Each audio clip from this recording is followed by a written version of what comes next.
Alors, bonjour mes chers amis et bienvenue dans cette nouvelle vidéo.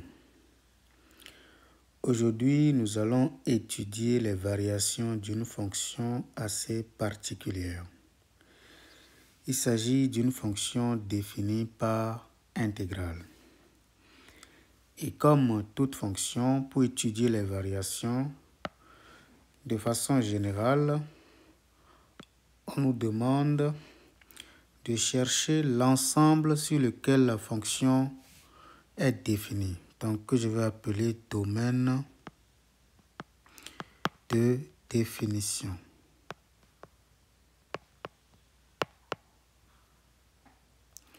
Donc, après le domaine de définition, c'est toujours bien de chercher l'ensemble de continuité et de dérivabilité. Ensemble de continuité et de dérivabilité.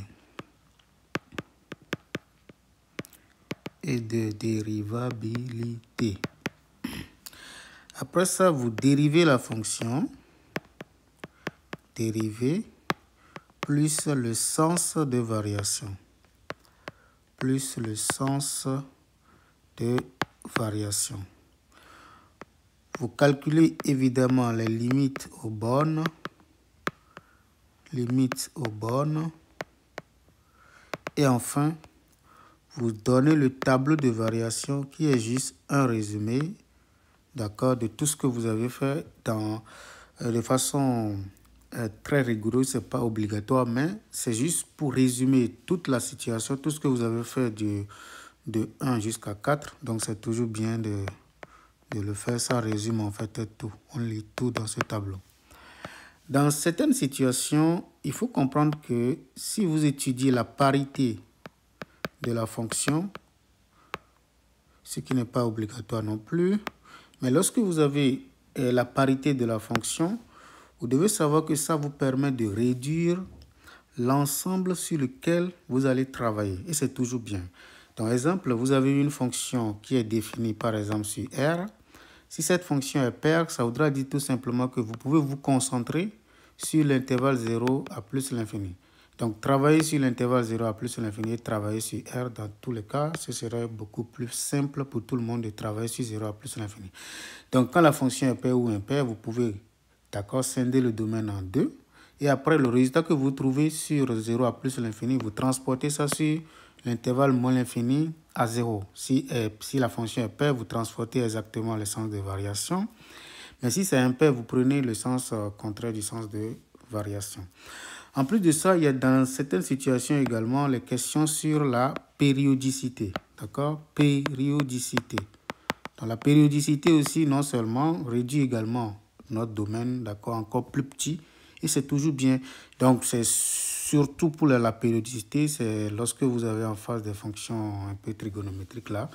D'accord? Ça vous aide. D'accord? Ok, périodicité. Ok.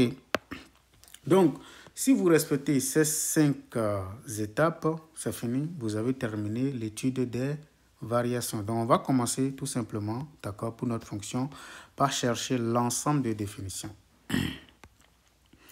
Allons-y. Donc, je mets ici un domaine.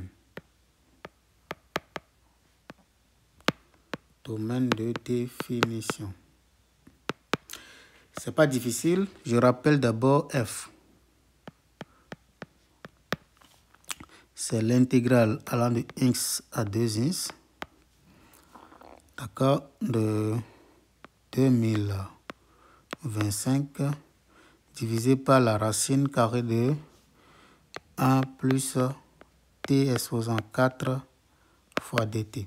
Donc déjà, il faut faire beaucoup attention, d'accord. On ne vous demande pas de calculer, d'accord, l'intégrale avant de commencer par travailler. Parce que d'ailleurs, dans plusieurs situations, la fonction à intégrer va être très difficile, d'accord. C'est-à-dire que vous n'aurez pas une primitive élémentaire, donc ça va être difficile pour vous de commencer par casser la tête à vouloir calculer d'abord l'intégrale. Évidemment, si c'est une fonction très facile, bon, vous pouvez le faire. Mais ici, par exemple, c'est une fonction très difficile. Donc, chercher une intégrale, c'est-à-dire une primitive de ceci d'abord, d'accord, puis calculer l'intégrale, ça va être difficile. Donc, on conserve tout comme ça et puis on travaille. Pour chercher le domaine de définition d'une fonction définie par intégrale, comme on l'a fait dans plusieurs de nos vidéos, on commence par regarder le domaine sur lequel cette fonction est continue. Vous voyez l'intégrande, la fonction que vous voulez intégrer, vous regardez le domaine sur lequel cette fonction est continue. C'est très important. D'accord? Donc, je commence par faire quoi? Je commence par poser. Donc, posons. Donc, je vais poser ça. G de t égale tout ce qui est à l'intérieur, c'est-à-dire les 2025 divisé par la racine carrée de 1 plus t exposant 4. Donc, je vais commencer par faire quoi? Regarder son domaine de continuité. Donc, c'est facile de voir que le domaine de définition de G, c'est l'ensemble de tous les t dans R, d'accord, tel que 1 plus t exposant 4 est strictement positif. D'accord? Et donc, on le sait tous, quel que soit t éléments de R, virgule, 1 plus t exposant 4 est strictement positif. Donc, le domaine de définition de G, c'est R. Pas de souci. D'accord? Et donc, on peut également rédiger en disant que la fonction qui a t associée, d'accord, on peut même prendre le tout, puisqu'on sait faire déjà tout ça. 1 plus t exposant 4 est bien continu sur R. Pas de souci. Est bien continu sur R. D'où, on va dire tout simplement que le domaine maintenant de la fonction f qui est définie par intégrale, c'est tout simplement l'ensemble de tous les réels ins. Faites beaucoup attention, nous sommes maintenant avec la fonction définie par intégrale. L'ensemble de tous les réels ins tels que, d'accord, la première borne est dans l'ensemble de continuité, d'accord. C'est vrai qu'ici, tout est R, donc faites beaucoup attention. Donc la première borne c'est ins, il doit appartenir à R qui est le domaine de continuité qu'on vient de trouver. Et la deuxième borne aussi doit être dans cet intervalle qui est R, d'accord. Mais nous sommes tous d'accord que si le ins est dans R, évidemment il continue d'être dans R. Si le ins est dans R, le double aussi est dans R. Donc ici, le domaine de définition de la fonction définie par intégrale est très simple, d'accord? Il n'y a pas de souci parce que tout est beau. Ça, c'est le domaine de définition de la fonction f. Maintenant, on passe à l'étape suivante qui consiste à regarder la parité, ce qui va nous permettre de casser ce domaine-là en deux. Donc, parité, donc c'est un domaine bien symétrique, d'accord? Donc, qu'est-ce que je vais dire? Premièrement, je vais dire, peu importe le ins que l'on pique dans R, virgule, son opposé aussi est dans R. C'est vraiment important. Donc, je vais maintenant calculer f de moins ins pour tout ins dans R. F de moins ins, par définition, c'est quoi? Par définition, il s'agit de regarder comment la fonction est définie. Ça, c'est f de ins. On met ins ici, on met le double ici.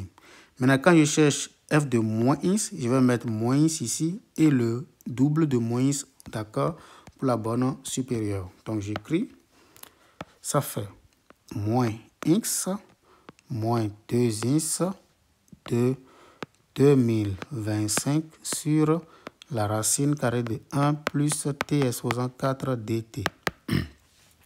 Mais puisque moi je vais écrire, d'accord, je vais travailler en fonction de ins ici, donc je vais faire ce qu'on appelle un changement, d'accord, si vous voulez, de variable, d'accord. Je peux juste prendre U ou bien je peux prendre grand T, donc posons grand T, donc passer par rapport à T, égale à moins T. D'accord? Donc, je le fais parce que quand je vais faire un changement de borne, maintenant, vous allez voir. Donc, premièrement, pour l'intégrale initiale, le t prend les valeurs, d'accord, sur cet intervalle, c'est-à-dire de moins ins à moins 2 ins. Donc, si, vous voyez, le t prend la valeur moins ins, le grand T qu'on vient de poser prend la valeur ins, tout simplement. Vous voyez? Parce que je vais juste remplacer ici, d'accord, le t par moins ins et calculer grand T. Par contre, si t est égal à moins 2 ins, tout le monde voit que grand T est égal à 2 ins. Donc, la nouvelle variable que j'ai choisie, d'accord, est une variable qui va me permettre d'obtenir très rapidement, d'accord, le ins et le 2 ins. Maintenant, il ne faut pas oublier, il faut calculer dt. dt, c'est simplement moins d petit t. D'accord? Et donc, le f de moins x maintenant, par définition maintenant, qui n'est rien d'autre que je copie d'abord. Intégral allant de moins x à moins 2x de 2025 sur la racine carrée de 1 plus t à la 4 dt devient quoi exactement? Donc, je calcule, ça fait intégral. À la place de moins x, maintenant, je mets ceci qui est x. À la place de moins 2x, je mets 2x désormais. De 2025 sur la racine carrée de 1 plus. Maintenant, c'est quoi petit t? Petit t, d'accord, que je vais remplacer ici maintenant, c'est égal à quoi? Moins grand t. Donc, je remplace, ça fait moins grand t exposant 4. Et à la place de dt, qu'est-ce que je vais faire? À la place de dt, je vais mettre moins t grand t. Donc, moins t grand t. OK. Et puis, qu'est-ce que je fais maintenant? Je vais dire que tout ça, ça fait moins, ça c'est ce moins-là, ça fait moins intégral allant de x à 2x de 2025 sur la racine carrée de 1 plus grand t exposant 4, d'accord, de t grand t tout simplement. Donc, on obtient ici la fonction initiale qui est tout ça, mais en réalité, son opposé, ça fait moins f de x. On vient de démontrer que f de moins x est égal à moins f de x. Ceci signifie tout simplement que la fonction f est impaire. Donc, comme la fonction est impaire, désormais, au lieu de travailler sur R, tout le R, je vais simplement travailler sur l'intervalle 0 à plus l'infini. Parce que je sais que je vais transporter les résultats maintenant. Si je trouve par exemple une fonction qui est croissante ici, je vais dire que alors elle sera décroissante, d'accord, sur l'intervalle moins l'infini à 0. Voilà un peu comment ça va se passer. Donc, nous allons travailler désormais sur cet intervalle. Rappelez-vous que le f de 0 n'est pas du tout compliqué à calculer. Ça fait intégral allant de 0 à 0 de 2025 sur... Je remplace juste le x par 0 sur 1 plus t exposant 4, d'accord, dt qui vaut 0. Intégral allant de a à c'est 0. Donc, c'est pour vous dire que je connais déjà l'image en 0. Maintenant, si vous voulez maintenant, revenons ici. On va parler maintenant de la continuité de la dérivabilité. Donc, f de x, ça c'est la deuxième étape de ce que j'ai donné en haut. C'est intégral allant de x à 2x, d'accord, de 2025 sur racine carrée de 1 plus t exposant 4 dt. Notre objectif, c'est d'étudier la continuité. Pour étudier la continuité, ce n'est pas vraiment difficile. Je peux dire soit grand G, d'accord, une primitive de quelle fonction? De cette fonction que j'avais appelée petit g, d'accord, de petit g, d'accord, sur R, d'accord. Comme cette fonction, elle est déjà continue, on l'a déjà vu, donc je vais prendre juste grand G, une primitive. Comment? Je fais semblant comme si je voulais calculer petit f. Si je veux calculer petit f, par définition, ça fait crochet. Puisque je connais déjà une primitive de ça que j'ai appelée grand G, ça fait grand G en x pris entre x et 2x. D'accord? Je fais comme quelqu'un qui calcule. Excusez-moi de prendre cette variable-là. Je vais prendre t ici pour respecter un peu le truc là. Et donc, ça fait alors g de 2x moins g de x tout simplement. Ça, c'est f de x. D'accord? Donc, à partir de cette expression, je vais pouvoir étudier facilement la continuité et la dérivabilité. D'accord? Certes, pour certains, lorsqu'ils voient directement ceci, ils savent qu'à partir de la continuité de cette histoire-là, ça devrait marcher, ça devrait aller du moment où ceci est dérivable, ceci aussi est dérivable, ça devrait aller normalement. D'accord? Mais si vous voulez voir un peu le détail, vous allez simplement l'écrire sous cette forme. D'accord? Et là, nous avons ici ceci qui est une fonction composée, ça aussi qui est une fonction composée. Or, nous savons que quand on compose deux fonctions, d'accord, qui sont continues, d'accord, avec, comment appelle-t-on, des exigences sur leur domaine, on voit que la composée est continue. Donc, qu'est-ce qui se passe ici? La fonction qui a x associe 2x est continue ici, R, et même dérivable.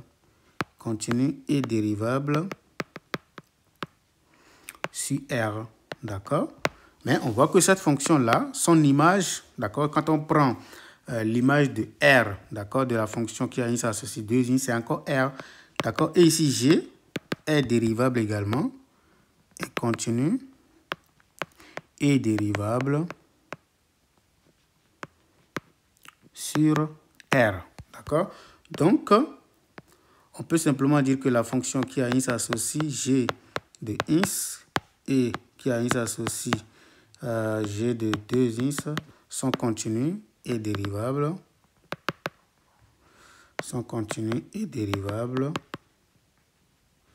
Sur R également, d'accord. Ainsi, F est dérivable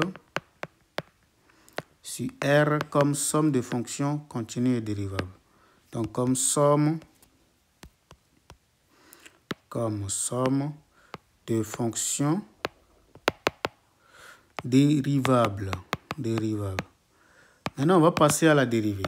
Donc, la dérivée n'est pas vraiment difficile. Je l'avais déjà montré plusieurs fois. Maintenant, on passe à l'étape de dérivation. Donc, on dérive. Nous travaillons sur 0 à plus l'infini. Donc, on va dire quel que soit un élément de 0 à plus l'infini. Qu'est-ce qui se passe? N'oublions pas que f de ins, je l'ai déjà écrit sous la bonne forme pour mieux comprendre. D'accord, sa dérivée est facile. Lorsque je veux dériver, je dérive tout ceci. Comment on dérive ça? On dérive en commençant par dériver d'abord, d'accord, les 2 ins. Donc ça fait d'abord la dérivée qui donne 2, multiplié par g' pris en 2 ins. C'est ça la dérivée de la fonction composée. Quand on veut dériver f composé avec g en ins, qu'est-ce qu'on fait? On commence par dériver, on dit que ça fait g' de ins multiplié par f' appliqué en g de ins. Donc je dérive d'abord g. Donc c'est ce que j'ai fait ici. Je dérive d'abord cette borne-là, et les 2 ins, d'accord. La fonction qui a ins associe 2 ins. Sa dérivée c'est 2. Je dérive maintenant g, d'accord, pris en 2 ins. Moins maintenant ici, comme c'est g directement, je dis ça fait moins g' de ins. Mais puisque g est une primitive de la fonction petit g, ça veut dire que la dérivée de grand G, c'est égal à petit g. Donc, j'obtiens alors 2 multiplié par g de 2 ins, moins alors, d'accord, g de ins tout simplement. Et je remets maintenant le tout. D'accord? C'est quoi g de 2 ins? Ça fait 2 multiplié par 2025 sur la racine carrée de 1 plus les 2 ins à la puissance 4, moins maintenant, je fais la même chose ici, ça fait 2025 sur la racine carrée de, disons, 1 plus ins exposant 4. Voilà un peu. Donc, je peux, si on le souhaite, je peux simplement réduire au même dénominateur. D'accord? Donc, je peux prendre déjà 2025 en facteur. Donc, ça fait 2 sur la racine carrée de 1 plus, disons, 2 à la puissance 4, ça fait 16, ins exposant 4, moins 1 sur racine carrée de 1 plus ins exposant 4, tout simplement. D'accord? Et donc, je vais maintenant essayer de réduire au même dénominateur. Donc, j'obtiens 2025, facteur de 2 racine carrée de 1 plus ins exposant 4, moins racine carrée de 1 plus 16 ins exposant 4, le tout sur le produit. Donc, ça fait 1 plus 16 ins exposant 4, racine carrée de 1 plus ins exposant 4, tout simplement. Mais pour étudier le signe assez facilement ici, je peux faire ce qu'on appelle l'expression conjuguée. D'accord? Donc, ça me donne quoi? Ça me donne 2025.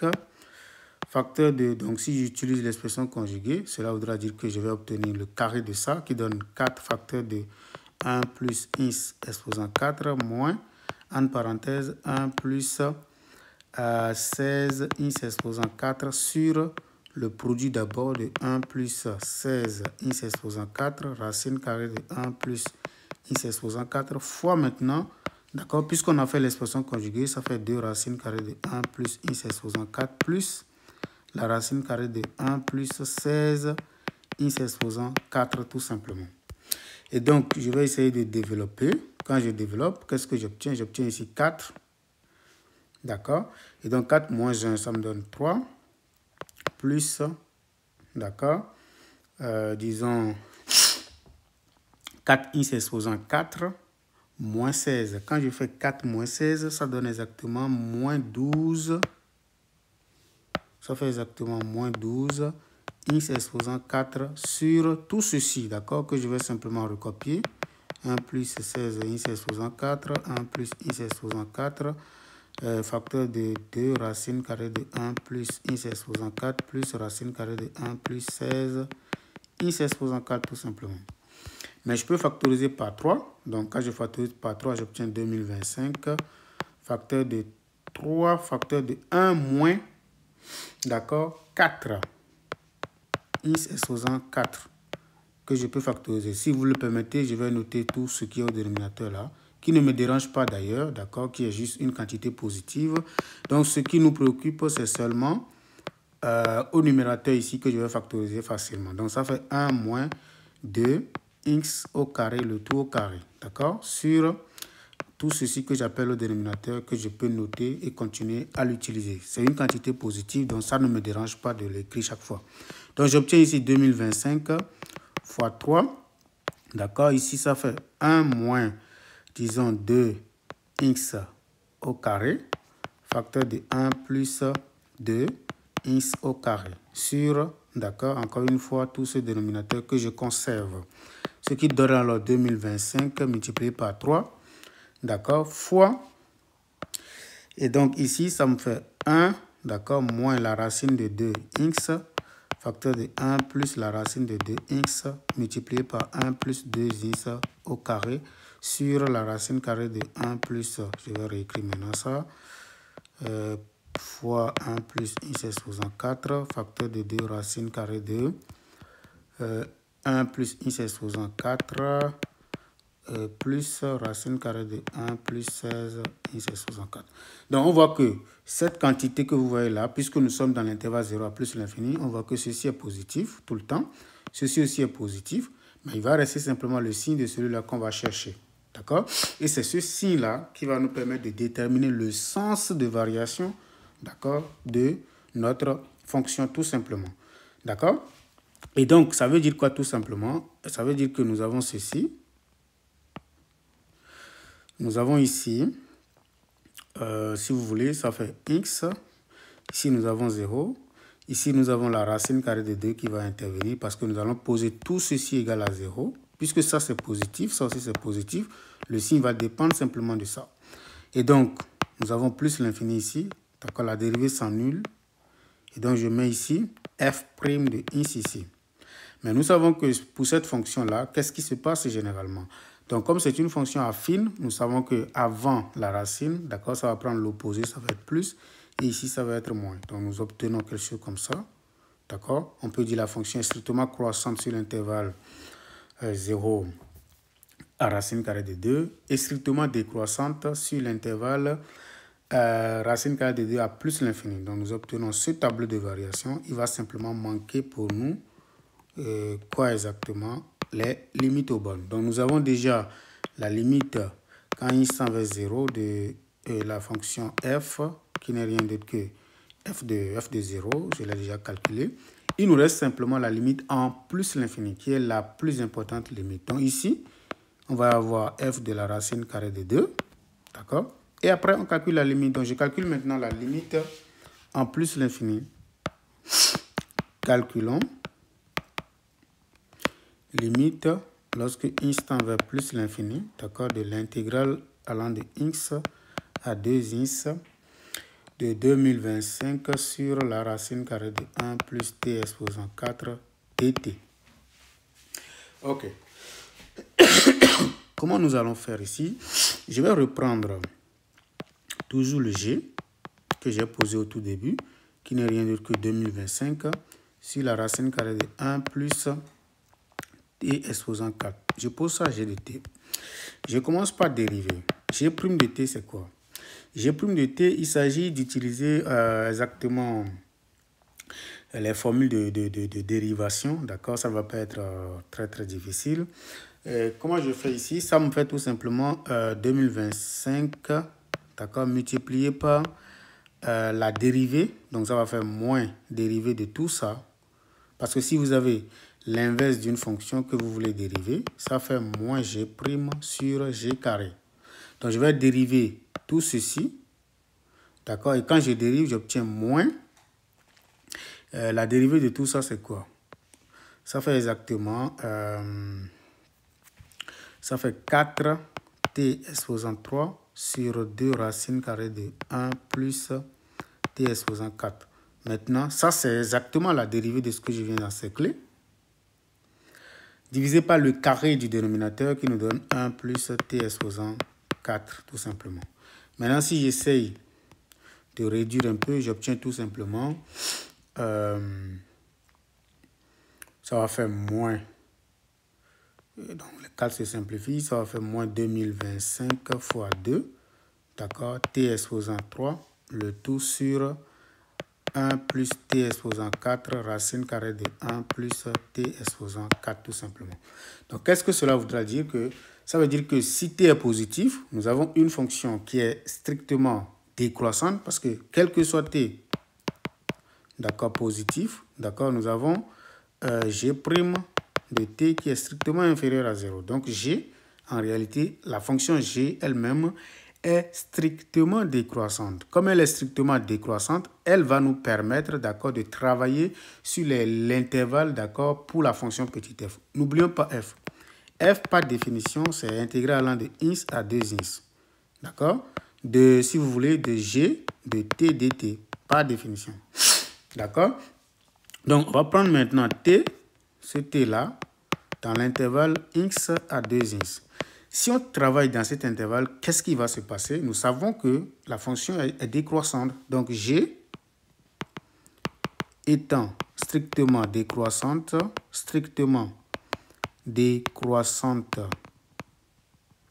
sur l'intervalle x à 2 ins, qu'est-ce qui se passe avec g? Ça veut dire tout simplement que g de 2 ins est inférieur ou égal à g de t, parce que c'est strictement décroissante, d'accord?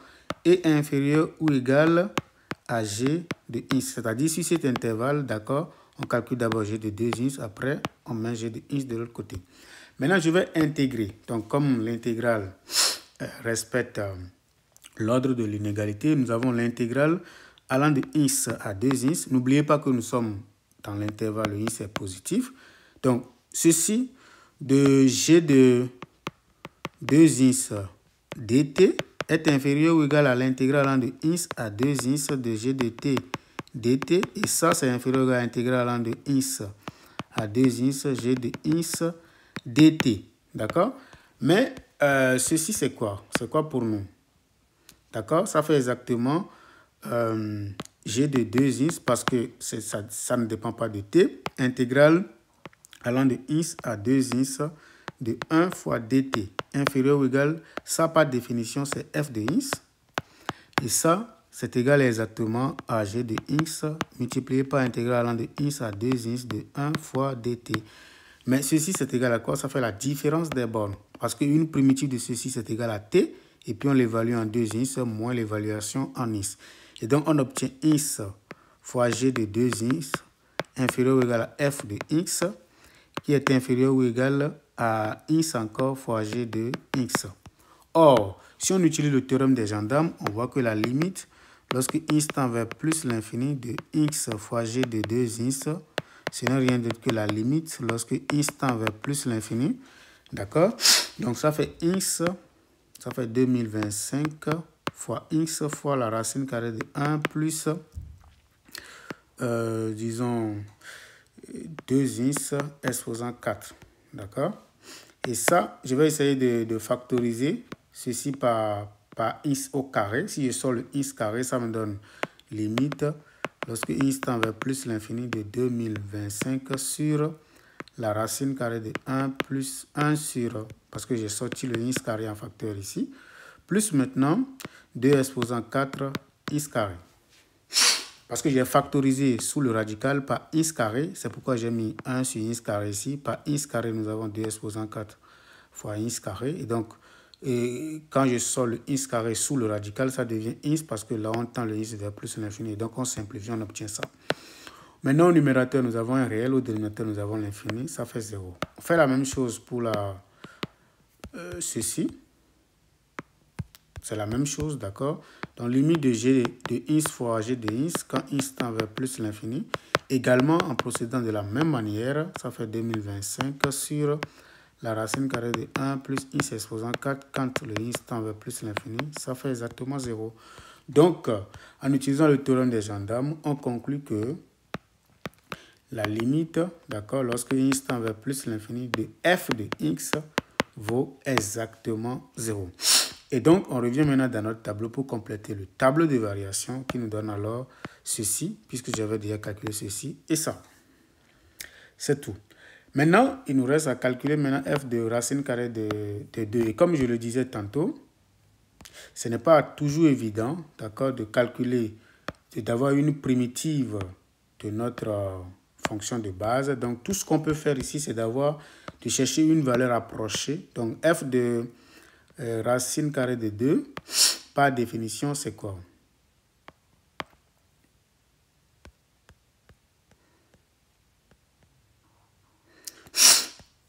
Non, ici, il faut faire beaucoup attention parce que je l'ai posé égal à 0. Juste une petite erreur de calcul. Et ici, vous avez 1 égale à racine carrée de 2x. Ça veut dire que le x est égal à 1 sur racine de 2. Donc, c'est juste l'inverse que je devais prendre. D'accord? C'est tout. Donc, c'est l'inverse. Je peux aussi l'écrire égal à racine de 2 sur 2. Donc, ici, je dois calculer f de 1 sur racine carrée de 2, non racine de 2 tout court. Parce que je devais poser tout ceci égal à 0, mais j'avais pris... Ça ne change pas les variations, mais le nombre ici, ce n'est pas racine de 2, mais 1 sur racine de 2, qui n'est rien d'autre que racine de 2 en fait.